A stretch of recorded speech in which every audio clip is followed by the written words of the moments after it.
One of the funniest things is my friend asked me, when this is over, are you going to do Food Moscow live? And I said, absolutely not, because the project should be over by then, right? I will not do that again.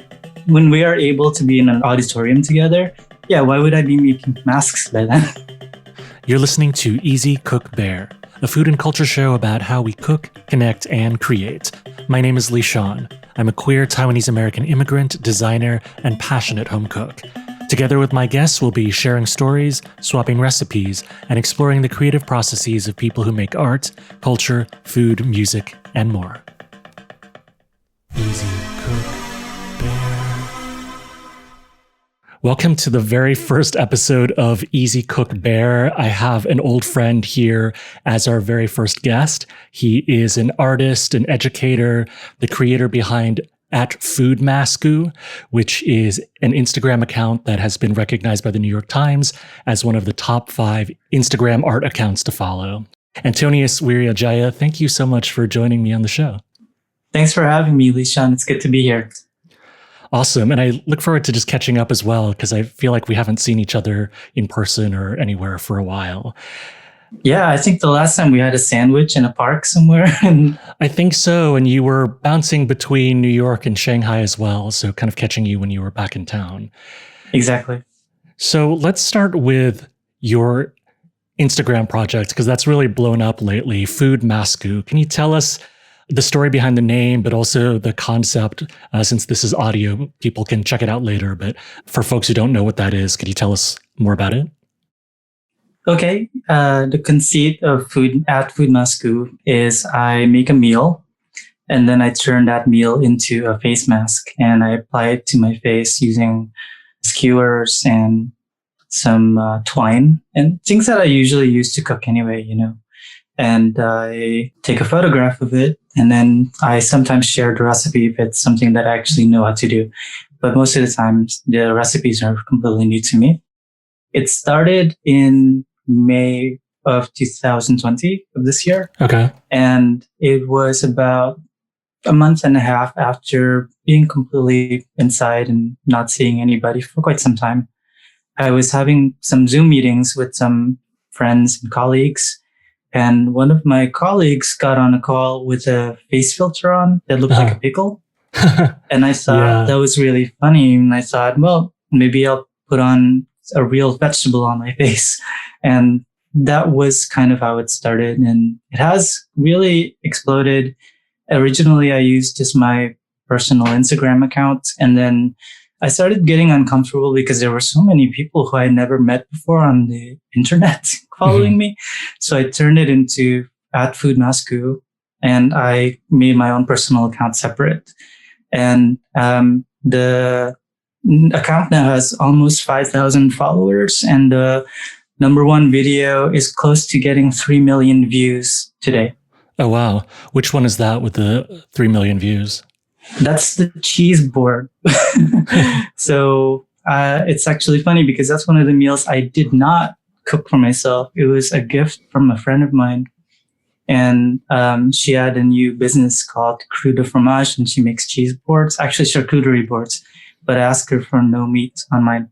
And I put it on my face. I took a song from Orville Peck, who I really love. And I think the combination just worked out really well. When you mentioned that New York Times article, the writer was really cool, Will. He is really cool. And one of the things he describes about what I'm doing is I'm expressing this anxiety that we're feeling in 2020. Yeah. And I think the combination of, being completely confused about what works and what doesn't work to keep ourselves safe, making ourselves take care of ourselves when we are very much in a food insecure situation as a whole. I think all of that's what I was trying to express with my work. But it has also become involved in this other world, which is the world of social media, right? Yeah, for sure. The world of influencers and fashion bloggers and using their language really to kind of express that anxiety. Yeah. So you mentioned your friend who runs the cheese company, I believe. Have you had brands and other producers reach out to you about collaborations now, since now you are an influencer and part of this economy of sorts? I feel so weird calling myself. I've had several people come to me and I've always said no. I've declined any financial situations. I did, however, accept one collaboration with a brand called Open Editions. And specifically why is because they make masks with artists instead of like 40 artists. So we collaborated together and we're going to put something up soon. And there will be face masks where you buy one and then one will be made for the community in San Francisco. Actually, I think they are now national, so it's not just in that area. But I agreed to work with them. I've had some other weird sort of requests for branding and promotions, but the whole project isn't about making money. It's about expressing myself. Yeah. You mentioned also just the state that we're in, both in terms of food and anxiety, and of course, COVID, pandemic fears, and all of these sort of things. And unfortunately, mask wearing has become a politicized thing in this country, but also other places. And so do you get any comments about that? Like, oh, well, that's not safe. That's not going to protect you. Like people who take it too seriously or don't get the point behind like the art and the food behind it and make it a sort of anti-masker point. I do on both ends, and that's a really funny thing to experience. So I do have anti-maskers who are using my mask as sort of a meme to express their disbelief that masks work. And I also have people who are pro-mask who express the point that we have, people who are not taking this very seriously and you should be wearing a mask. Wow. So they think that you're mocking the whole mask wearing situation in that case. Is that the critique? Yes. So I do have people who think I'm mocking mask wearing. And then I also have people who think I'm mocking people who wear masks. Wow. And on that point of just folks who are criticizing you online and trolls and stuff like that, you had already mentioned you'd moved your account from your personal account to this Food Masku one. How have you been dealing with the trolls? Because this seems like something that you've been learning and growing with, right? And who you engage with and who you just ignore. How has that been going for you? This is something that I'm still working on. And I, as you mentioned, switched off from this being my personal account. It used to be my personal account. So I still have friends from, back when I had like 300 followers just on this account. And I decided to move on to another personal account. And it was a good idea. It was really good. And I want to thank my friend Benji Bradshaw for all the advice he gave me, because he has 20,000 followers, So The first person I spoke to after all this happened was Benji. And I said, Benji, what do I do? And then he gave me all this great advice. Number one is to separate it from my personal life. Number two is to actually reply to all the comments and read them because it's very important. And at first I was like, I'm not going to respond to these randos. And then I read some of them and I realized like there are people who are really, connected to this. And there are people who are really angry. Right. And at first I wanted to block everybody who was angry at me. But then actually responding to some of them, either one of two things would happen. Either one, they realize that I'm an actual person. Yeah. They apologize for being mean to me. Or two, they actually go further and deeper. And then that's when I block them for real. Yeah. And that's very rare. The people who get very personally angry at me. For the most part, people who have been trolling me, once I reply to their comments, apologize. Wow. Or they make a joke, which is really better. Yeah, I think that's also just indicative of this larger anxiety and feelings that you've been mentioning earlier and talking about, right? And sometimes people just lash out at strangers or what they just think to be like accounts, random accounts on the internet versus real people. And when you show up as a real person, maybe some of those folks will back off and then other people are like double down and then you can be blocking generously and liberally. There's another level of people being angry at me for using food as the medium because they feel like it's such a valuable resource, which I totally agree with. I think food is very valuable. I didn't realize how valuable it was until I had to make my own. Up till about March of this year, I kid you not, I have not cooked for myself for about a decade. I think maybe 7 years. Wow. I've just been living, like you said, in Shanghai, in New York, and then for a while in Indonesia. And I was just getting food. I never made my own. I didn't even have a kitchen when I lived in Indonesia. So I had wonderful people cook meals for me and I would pay for them. And I feel really awful right now, actually, at the situation we're in, because I don't know how they must be struggling so bad. How much of it do you actually eat, though? Like, how much of it is just sort of purely decorative, and how much of it is like, okay, well, you said you cooked this meal anyways, and you're just putting it on your face. So does it waste a lot of food, or is it more just a true use kind of thing? I do eat a lot of the edible food. I will also say that being the son of a caterer, I have actually seen how much food that goes out there and is not eaten. And I was raised to always try to finish as much as I could and the rest to compost. So I compost everything that is compostable in the Lower East Side Ecology Center, which is about a 15-minute walk from here. So a lot of it is eaten. I want to say about 75%, but that's normal for most of this kind of meal. And what I mean by this kind of meal, like I said, growing up in a caterer household, a lot of the food becomes decoration. You eat with your eyes. For sure. Actually, going back to the name, like, what does the U stand for at the end of the food mask U, or is it food masku? Yeah, food masku. So in Bahasa Indonesia, mas is Javanese. Mas means brother. Mm-hmm. Ku means mine, if you put it after a noun. So masku means my brother. And then food masku is the food of my brother. Got it. Okay. That's the name of the Instagram account.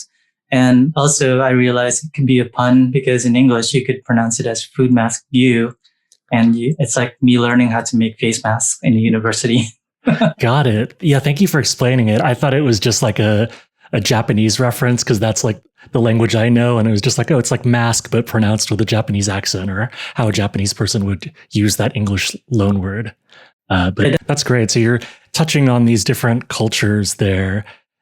Let's talk about your background. So you were born in Jakarta, you were raised in Boston, you've spent a lot of time in New York, but also lived in Shanghai, and then you were back in Indonesia for a fellowship. How would you describe your personal culinary heritage? Like, what kind of food did you grow up with, and what do you consider to be comfort food? I was very blessed to have grown up in a household full of food. Actually, when I turned 14, as soon as I started growing a beard or mustache, my mother forced me to wear one of those beard masks. Like those caterer masks, yeah. Yes, because I grew up and my mom was just cooking in the kitchen all the time. She worked as a caterer and also worked at night as a postal worker, as a clerk. And all of it was to make sure that I got to go to college. I was the first in my family to go to college. And when I got to college, I also didn't really know how to feed myself because she had been feeding me this entire time. So that is my entire culinary heritage. It's my mother. She's a wonderful caterer and she cooked everything for me. She even tried to learn. So most of it was Indonesian food, specifically from Jakarta and Sumatra, because my mother's from Jakarta and my dad's from Sumatra. But when we moved to the United States, she tried to learn some Western meals. I think the first attempt was because we got here in November 1991. In Boston in November from Indonesia, tropical country. Well, we moved to LA first. Oh, you were in LA, okay. Yeah, that's how a lot of immigrant stories start out. We go to, you move to one of the port cities like LA. And then afterward, we moved to Boston for my sister because she had an opportunity. So yeah, I was in LA and I didn't know what Thanksgiving was. I didn't even really speak English, and we didn't have anything. We didn't know what Thanksgiving was, but we knew there was a turkey involved, and we learned about this thing called shake and bake. I don't know if you ever tried shake and bake. I've never tried it myself, but I remember seeing the commercials growing up, right? It's sort of like seasoned breadcrumbs and then you put like chicken or something in a bag, right? And you shake it up and you bake it. It's pretty self-descriptive, but I've never actually had it. That's exactly it. And we thought that was American food. So my mom shaked and baked a turkey. So you're laughing. How did it turn out? Is this like something that your family still talks about? Yeah, it was super dry and pretty gross. I don't think we've ever really talked about it, actually. Yeah. It was not good. It was a fail. So several decades later, has your family kind of incorporated Thanksgiving more, brought some Indonesian traditions into it, or do you treat it more just like as an American holiday that you celebrate as immigrants? Oh my goodness. I am so sad that I can't spend Thanksgiving with my family right now because of the amount of food we consume, and we make each other food all the time. So I would bring my green bean casserole and my more vegetarian friendly stuff, and everybody else just brings in the meat. And there will be ham, there will be a turkey, there will be stuffing. I tried doing the cranberry sauce one year, but after that year, I was never allowed to do cranberry sauce again. And my favorite part about all this is there's also a gigantic big bowl of white rice in the middle of the meal, because we don't have any meals without white rice. Yeah, I can totally relate to that as well. Being Taiwanese, like almost like the term for having a meal is like eating rice, even though like you may have noodles, but linguistically you just say like you're going to eat rice, and it just means you're having a meal, whether or not there's actually rice there, but often there is rice there. So I feel you there. So you started cooking, or you started teaching yourself to cook as part of the pandemic. What was the first thing that you learned how to make, or that you started making again? It was Cinco de Mayo, and I was really sad and bummed out that I couldn't go out and see my friends. And so I made myself a burrito, but I actually remember there were very few stores open, and I had some flour, and I looked up a recipe to make my own homemade tortilla. Oh, wow. So you went hardcore as your first thing. Yeah, but it wasn't really much of a choice. I literally couldn't go outside that time. It was very, very much a scary time in New York. All you hear were ambulance sirens. So I didn't want to go out to the store, and I was down to like my last. I was not ready to go to the store that day, basically. Sure. So I was just I made my own tortilla. And how did it turn out? It turned out good. I was so surprised. I never ever made my own. And as soon as I posted it, people were telling me about things like they have their own tortilla press, which is amazing. And then I had a friend who I actually met in Indonesia. She also did a Fulbright. I did a Fulbright years after her, but we connected, and she told me, "Hey, this looks really great. Can you make a lasagna mask?" And I said, "Of course I can." So the next day I made a lasagna mask. And then the next day, another friend of mine, she told me, "I bet you can't make one out of noodles." And then I said, "Yes, I can." And I made a mask out of noodles, and it just happened organically, but also part of it is planned because I did plan those meals, Right. So it organically became what it is today because people were asking me to make these masks. So originally the title of the project was called Mask Me Anything. And, it's changed a lot since then. And I'm really glad with the new name. Yeah, I like both of the names, Mask Me Anything, or there's just so many mask puns you can make with this whole like mask for mask thing too, right? With gay men and the whole joke about like masculinity and wearing masks and all of that and whatnot. Yeah, and the reason why I decided not to call it those things, it was actually Mask for Mask or Mask Me Anything for a couple posts. But I decided to move away from those because they were already taken, and I didn't want to appropriate another person's culture, even though it's an internet culture. Right. So Mask Me Anything is usually fashion bloggers and skincare products. Oh, I didn't even know about that. Yeah, it's true. It's been around for a while, and people make masks out of organic food, and they put it on their face, and it's supposed to help with acne. And it inspired me to change the way I photographed my series too. Because originally it was like, it showed more of my body. And then I saw all these influencers do it. And I said, okay, I have to zoom in more on my face. It has to be a quarter profile. It has to be a certain way. And the lighting needs to be changed. So I followed their aesthetic is basically what I'm saying. Yeah. How did you learn that? Was it just from observing and trial and error, or what was it like Benji with the internet trolling, like having a drag mother of sorts, like teaching you the ropes of Instagram influencer-ness? I hadn't asked Benji for help at this point yet. It was mostly just looking online and seeing how people do these photos.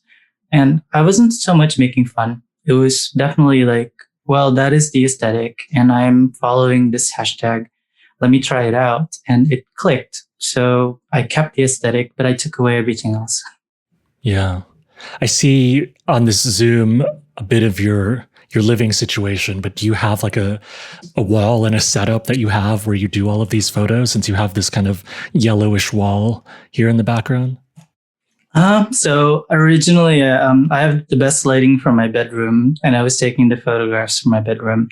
But if you can imagine getting food into your bedroom, which sometimes falls on the floor, isn't really the best idea. So I completely cleared out my living room, and it has become more of a kitchen photo studio. So that is what it's become. And I had to bring in some, even though the lighting here is so beautiful, I would love to keep it. There's no real natural lighting in my living room. You know, living in New York, you have your perks. You also have your cons. One of those cons is definitely having a smaller apartment. Yeah, for sure. And you mentioned before that you were learning a bit from beauty bloggers and all of that. Do you have any skincare tips? Like, your skin looks so good in these photos. So do you have any, did you pick up any of those sort of tips along the way? Thank you for that compliment. I really appreciate it. I have not changed my skincare routine since my, I think, mid-20s. Mm-hmm. Before then, I did break out a lot in acne. And then somebody told me about, I believe it's called benzoyl peroxide, and to never use more than 5% because that will burn your skin, and only use it for spotty areas. So I use that, and then I moisturize every night. And really, that's it. Wash your face, make sure all the soap comes off, because I learned this the hard way too. Soap is really bad for your skin if you leave it on. And then moisturize. Moisturize. Yeah. Well, thank you for sharing that tip. I've also noticed that for most of your posts, you're wearing a plain black t-shirt, but there's a few where you wear more traditional Indonesian batik shirts. So can you talk about those? Thanks for noticing that. And it is really because I miss my friends in Indonesia, specifically in Java. I didn't grow up in Java. I grew up in Jakarta. I was a big city kid. Mm-hmm. And then in 2019, I received a Fulbright grant to teach in this tiny town in the middle of nowhere, about 4 hours away from the big city. And I really missed them so much. And I think one of the most amazing things that I experienced was I received all these gifts, and they're usually clothing or they're fabric. And then I make the fabric into clothing. So I wanted to give them a special shout out. And I wanted to do it in discreet ways, because that's how the culture is. It's very subtle. Mm-hmm. Like you really appreciate the subtlety of things. So I put on some batik when I was wearing masks that were traditionally Indonesian. Yeah. I also saw on your website that you have a post, a GIF on your website where you say a typical day of me looks like, and it's you dancing with somebody with a Winnie the Pooh mask and then a Indonesian shadow puppet projection sort of thing. But was that mask thing something that you've been thinking about a lot and working with in your work before Food Masku, or they're just kind of coincidental? Well, Lishan, I didn't even think about that. I totally forgot about that GIF. I took that in when I was still a grad student at ITP, and Gabe Garcia Colombo asked me if I would be part of a video of his. And if you don't know Gabe Garcia Colombo, please check his work. It's amazing. It's wonderful. And Gabe's such a wonderful teacher that I couldn't say no when he asked. And we went around the floor which is now gone, but still in our memories. And we took videos of me dancing, and I was dancing and this projection of a shadow puppet was moving along with my movements because it was connected to Microsoft Connect. And then I think Gabe had the idea of putting in the Winnie the Pooh mask. So he wore the mask first, and then another student wore it for that scene because he needed to take a video. I wasn't part of the mask thing. I don't know where it came from. It just got in there. I haven't seen that mask since then. That's hilarious. So for listeners who don't know, ITP is NYU's interactive telecommunications program. It's actually where Antonius and I both went to grad school, although I think I graduated just before you started. And that Winnie the Pooh mask, maybe there's a different one, but I remember when I was a student in ITP, that Winnie the Pooh outfit, there was like a whole Winnie the Pooh suit, and it got passed around and people would show up at parties wearing it. And I don't know what the tradition was of that Winnie the Pooh suit, but it's kind of nice to see that there even after my time. Oh, I didn't know about that story. I didn't realize that there was a longer thing. I actually wasn't the most social person at ITP. I was working full time while going to school. So I went to a couple parties. I don't remember Winnie the Pooh mask, the suit, actually. That's really cool that that's part of the story. That's awesome. Yeah, it's part of the ITP lore. And so you've also been teaching yourself, right? You taught at NYU Shanghai, you've taught at CUNY, the City University of New York. Are you still teaching this semester? Yes, I'm teaching at CUNY right now at the Borough of Manhattan Community College, and I'll be teaching there next semester and probably next semester after that. And I was working for NYU Shanghai, NYU Berlin, and I also was teaching at the Institute of Arts in Indonesia, which is one of the top 4 art academies in Indonesia. Awesome. How has it been with this transition to teaching online? It's very hard. As you can see, this is my current setup. I'm very confident about my teaching, and I'm very confident about how I teach. But when we switched online, I lost all that confidence. It was just gone. And I didn't know how to do it. I honestly didn't know how to teach online. And in the beginning, it was like a laptop in the corner. Yeah. And now I brought in my TV from my living room into my bedroom and turned it into a second monitor for me. But I don't have space for that. So I'm trying really hard to make it all fit in. I put in this new microphone because some of my students couldn't hear me very well. I'm trying to figure out how to get closed captioning live, and I think I figured it out. And I'm also watching a lot of Twitch. So I watch a lot of Twitch because streamers, they know what they're doing. It's very different teaching in person versus teaching online. But streamers, they seem to feel very confident, and I'm missing that confidence right now. So I'm watching some of them to learn, and hopefully I'll be able to teach better online. But I hope even more that we won't have to force this for everybody, because it doesn't work for everyone. Learning online is good, but not for everybody. It's only when it's a choice that it's good. I'm sorry, there's a siren going on. Can you hear that? Yeah, I can hear that. We can pause for a bit. It's not quite as bad as it was in March, but I do live near a hospital, and it has been going up more and more the last, I want to say, 2 months. Mm-hmm. It's been building up. So it's not the level at all like what it was in March, where I would hear one every 10 minutes, but it's still happening. Yeah, that's a painful reminder of the situation that we're still all in. But I'm sure your students are lucky to have you. And I appreciate your honesty about your process, learning how to teach online. I've also been teaching online as well.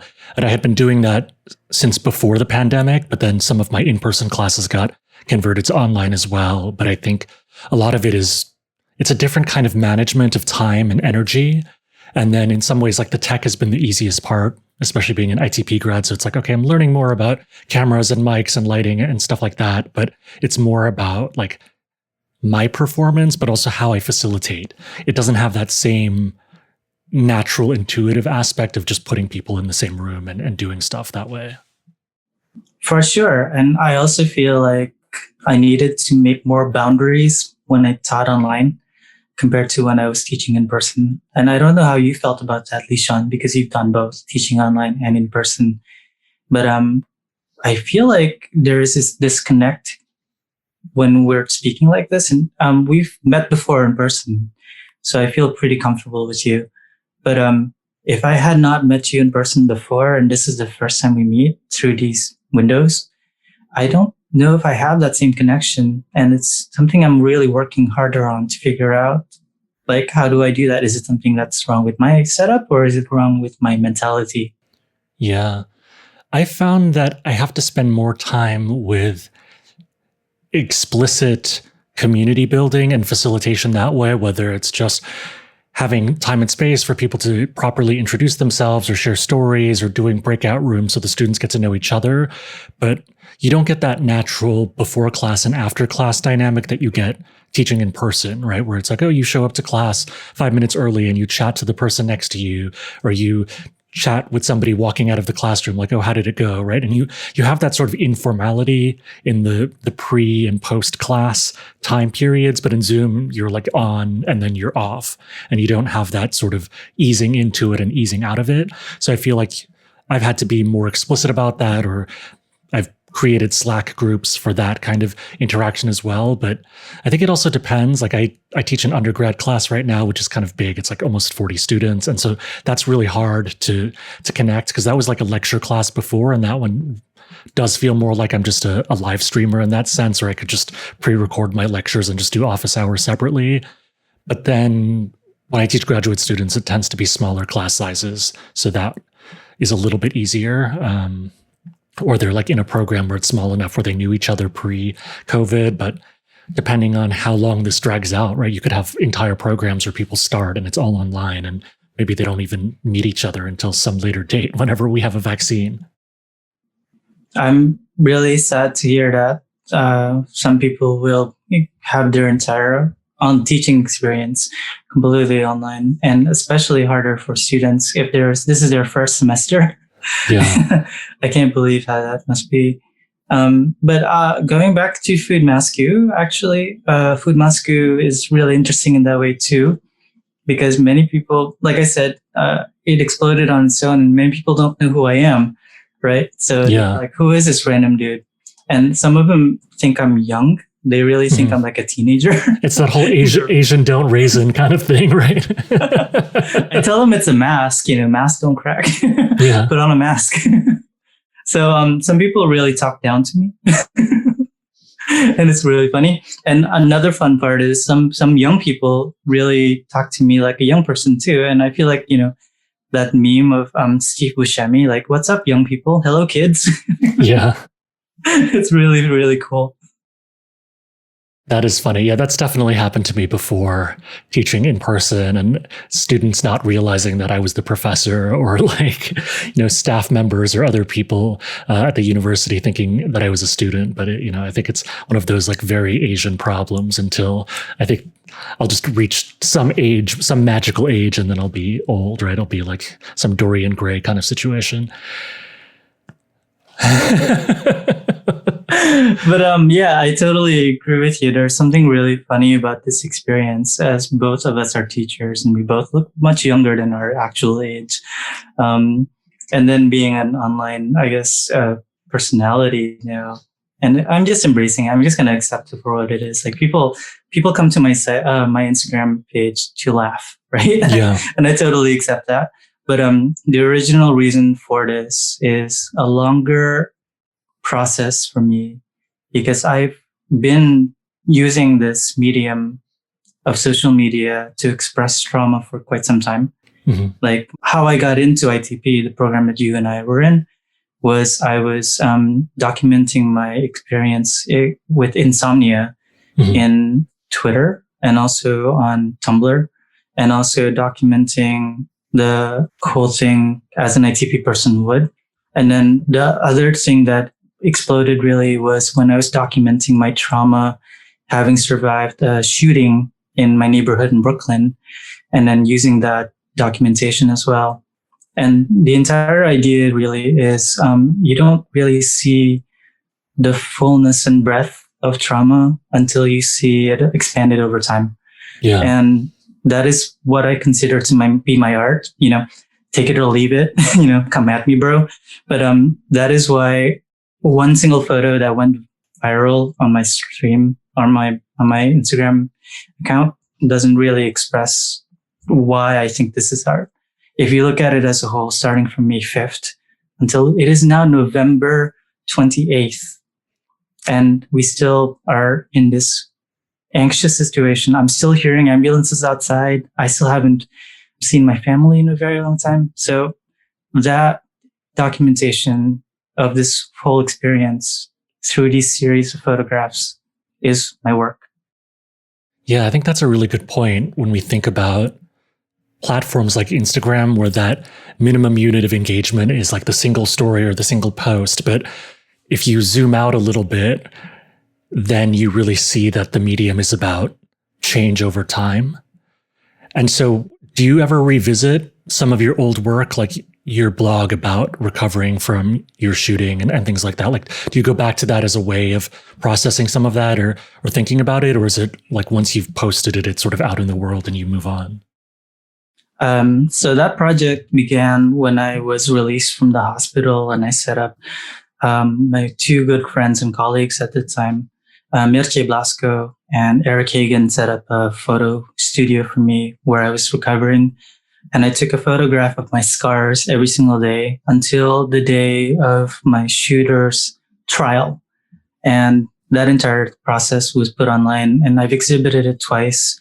So I don't revisit again. I do, however, post once in a while to it because I developed this wonderful community from it.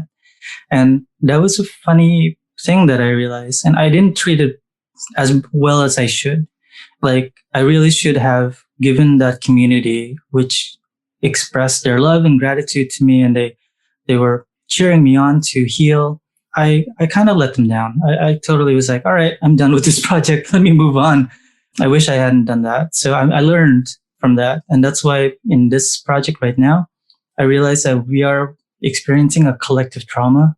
Yeah. So I'm not going to let this go. And I know that, I know I'm going to stop taking photographs probably the day that I get vaccinated. And I mean by the second vaccination of this. It sounds like we need 2 shots for this vaccination to work. So I know I'm going to stop then. However, I've learned from my past works that it is my responsibility to keep that community going because there's still a lot of pain going on. Wow, that's really powerful. I really like how you've drawn people in from this kind of almost quirky, kooky food mask thing and tie it to a much deeper, stronger emotion around trauma. And I really appreciate how you've connected those lines for us. And so when you think about that community, what do you think will happen once you stop posting? Where will that community go, or what will it become? Or is it okay to have communities that just come together temporarily? I think temporary communities are very, very important. And I think when temporary communities decide it's time to dissolve, it's time. So when it's time for that community to dissolve and move forward, it's actually going to be a blessing. Mm-hmm. So, but I'm not going to abandon them right now. I hope that answers your question. I think it does. Yeah, thank you. Has there been anything that just hasn't worked out from a composition or structure perspective? It's just like, okay, it's just not going to stick to your face. Like, what are some of the interesting failures? This is actually a failure, which is really funny. This project started somewhere different. I was learning how to bake sourdough, and I was actually cooking servos into sourdough, and they were moving. Like servo motors, and you baked them into the bread, or you like put them in after you baked them? I baked them in. That is like the most ITP thing ever. And they worked for like 2 seconds and then they melted. I'm like thinking back about my first prototypes because I actually did a lot. I was trying to like make gears out of bread and I was trying to make them move. And then I realized I'm really bad with sourdough bread and I didn't really know what I was doing. So that was making the gears work. I also wasn't strong enough as an engineer to put all this together. So I was like, well, I have all this bread left over. Why don't I just make something out of this? And I went through a whole week of bread. You write in your professional bio that your work combines programming and circuit hacking and guerrilla performance. And I can certainly see the performance aspect of Food Masku, but how has it been being someone who's primarily worked in the digital space to working now with a very physical medium of food and all the unpredictabilities of that? It's been slightly liberating because I have to admit, in the more technical world, I often feel like I need to show off my technique, like, whoa, how did you get that library to work? How did you get it to do this sort of machine learning thing? How did you make that thing happen? What kind of, did you write all the JavaScript yourself? And with this project, I didn't need to explain any of that because it's just a photograph and it's just my food. So I actually feel more liberated by this process. The sad thing, however, is when COVID hit, I had 4 performances lined up and all of them had been first postponed and then completely canceled. Mm-hmm. And I miss that very much. I miss being able to perform in person live to an audience. I don't think it's the same for me in the digital world where I'm performing and somebody's looking at me from this digital barrier. It's hard for me as a performer. Yeah. And I know that I wasn't trained in this, so I don't know how to do it well. So I'm learning. Yeah, I think we all are with that. And I really hope and look forward to the day that we can gather again for in-person performances and interactions in that sense. One of the funniest things is my friend asked me, when this is over, are you going to do Food Masku live? And I said, absolutely not, because the project should be over by then, right? I will not do that again. Right. When we are able to be in an auditorium together, yeah, why would I be making masks by then? And we don't need to wear masks, right? Exactly. All right, so let's finish up with a lightning round of questions. Do you have a product or ingredient that you've been cooking with or using for your masks that you want to recommend to our listeners? Can I say that MSG is actually really good? I'm all about MSG, and it's like in things naturally. It just makes everything taste good in short doses. Even if you can't see it in the actual mask. Yeah, but I have to eat the mask, so I'm happy for MSG. Thank you, MSG. God bless MSG. Do you have a favorite mask that you've made so far? I would have to say the sourdough mask because it was the most difficult for me. I couldn't believe I made a sourdough bread. Awesome.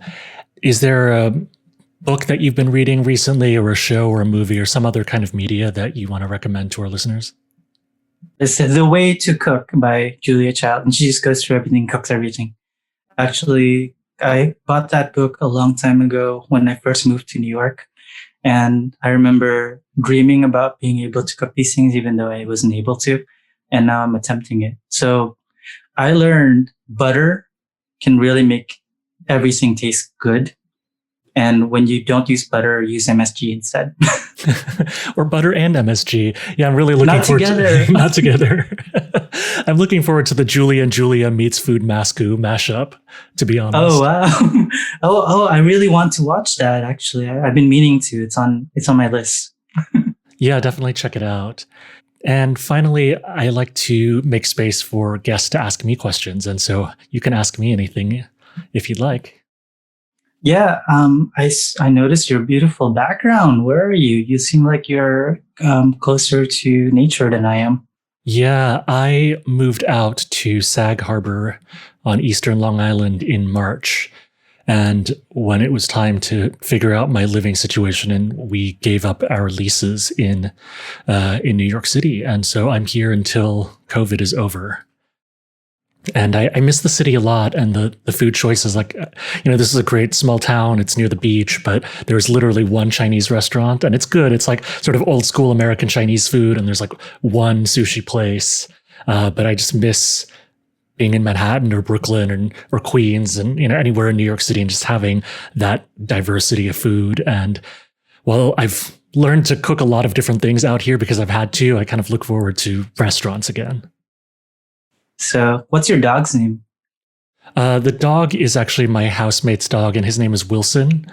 Wilson. And he's kind of a mutt. Like, he looks kind of like a yellow lab, but has different ears, like has more like husky kind of ears and other facial features, but we're not sure. He was adopted. I used to volunteer at a shelter once a week. After COVID, they didn't accept any more volunteers. Now they are again, but I'm still a little too scared. So I miss being with animals. Yeah, I think having a dog around has really made COVID quarantining a lot better. What are you cooking these days, if you are cooking?